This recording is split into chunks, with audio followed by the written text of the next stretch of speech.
It's been a month now that Nagorno-Karabakh is in the midst of a hellish war.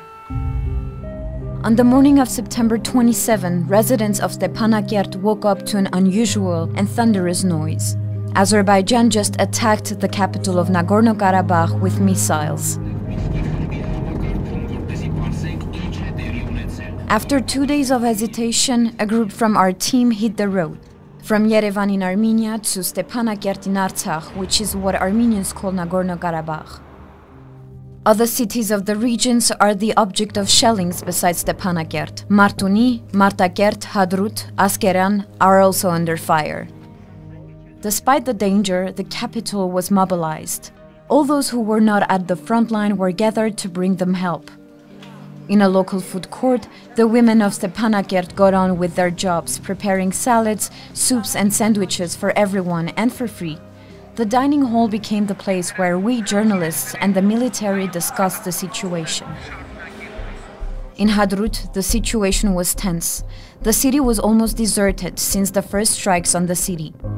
Several houses were damaged. When we arrived there, we could hear the fighting along the front line. On the first day of the war, a missile struck one of the houses and killed a resident who died instantly. In the city's hospital, the wounded soldiers came in trucks. The medical center was overloaded and the doctors didn't have a single minute to rest. Azerbaijan indiscriminately targets both civilians and the military. Armenia's officials and Artsakh's officials talk about ethnic cleansing, crime against humanity, and genocide. Yet, the international community only observes in silence. On October 1st, our team went to Martuni to see the house of the first victims of the war, a grandmother and her grandchild. On the ground, we heard the shell climbing with the swish of a rocket and then striking the city square.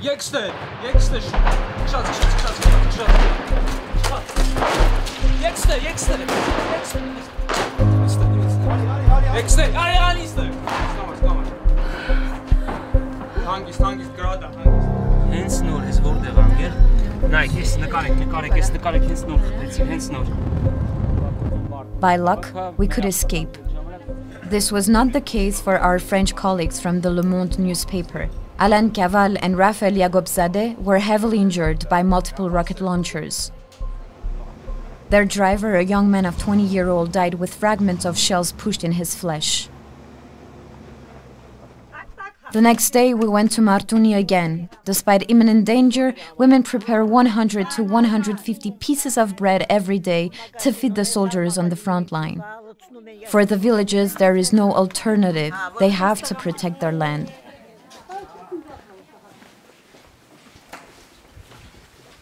In Stepanakert, the bombardments were becoming more and more regular, more and more deadly. We spent 2 days in the shelter of a school to avoid the shelling. It was impossible to go outdoors.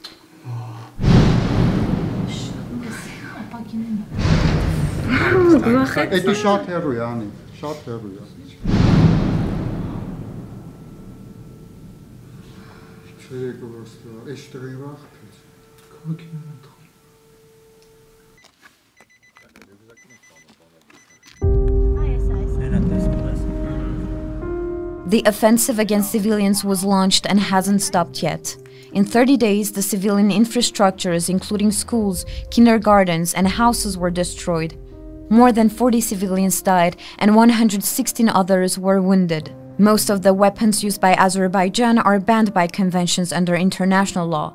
Grads and smerches embedded in the buildings of towns and villages are multiple rocket launchers that target large areas, killing and injuring everyone.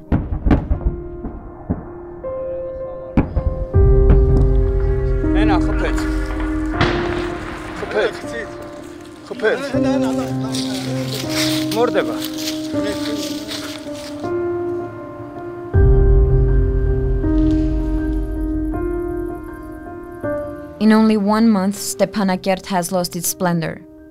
People do not smile anymore, the streets are emptied, and those whom we have met are hiding in the shelters. They are exhausted and worried. They've barely seen the light of the sun. In total, 7,800 residences, 720 vehicles, 1,310 public infrastructures were damaged or destroyed. More than 900 Armenian soldiers aged 18 and over are dead, more than 40 civilians lost their lives, and more than 100 were wounded. In 4 weeks, approximately 60% of the Artsakh population, which represents 90,000 people, left their homes. Despite all that, the international community simply condemned this humanitarian catastrophe without taking action. The war is not over, and it is even possible that it just started. Every day, we journalists and cameramen are on the ground, informing people about the ongoing humanitarian disaster happening in front of our eyes. Unfortunately, it is impossible to say when we will head to Artsakh to announce and cover the end of the war. Video var starten, hvor man